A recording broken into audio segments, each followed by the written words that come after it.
Imagine looking at the United States not through its borders, but through its land, its creatures, and the stories they hold. That's the lens the Smithsonian Museum of Natural History is offering with its newest exhibit, From These Lands. We attended the press preview for a first look. The exhibit explores America's national story through more than 600 specimens and cultural objects from across the country. And by the US, I mean all of it. All 50 states, the District of Columbia, and even the 5 US territories. Our real goal is for everyone who comes to this museum to see themselves and their place in this exhibit. Every object has a host of stories, and this exhibit intends to bring all those stories together around individual objects. But rather than organizing by state, the exhibit is built around themes, stories that cut across borders and connect us to the land we share. America contains multitudes, and this exhibit leans into that.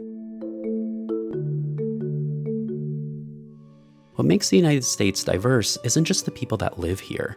It's also seen in the wide array of living things, both big and small, that call America home. One colorful example of this diversity is a display featuring insects from different states in Washington, D.C. The preserved specimens offer a snapshot of the estimated 91,000 species found in the United States so far.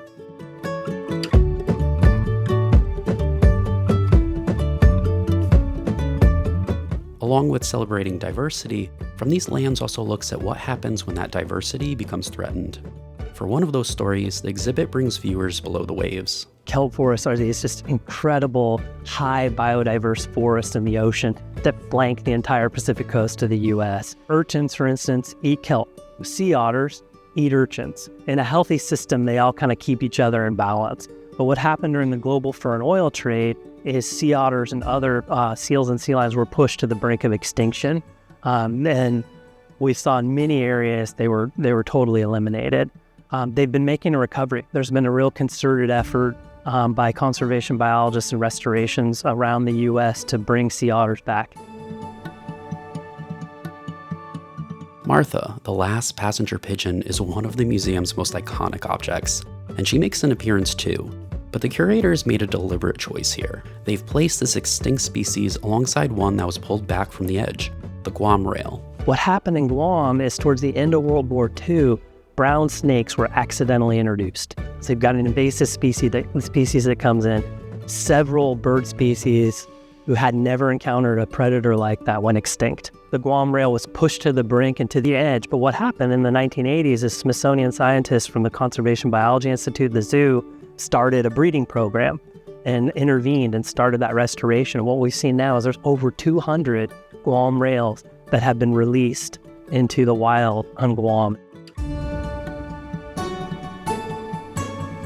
One display that stops you in your tracks.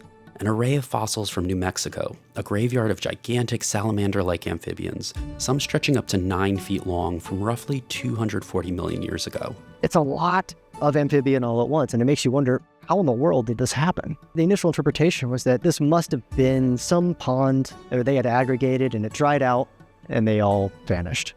But when you look more closely, what you see is that it's not just articulated skeletons. They're not just there. They're jumbled. They're all mixed up. So there was some movement involved. So as the science continued, they looked more closely at the bones and they realized that there's actually not a lot of what we would call weathering, so exposure to sunlight and the elements. They're pretty fresh. There was likely an event, like a flood, that moved bodies and they accumulated and the bones got all jumbled and they were rapidly buried.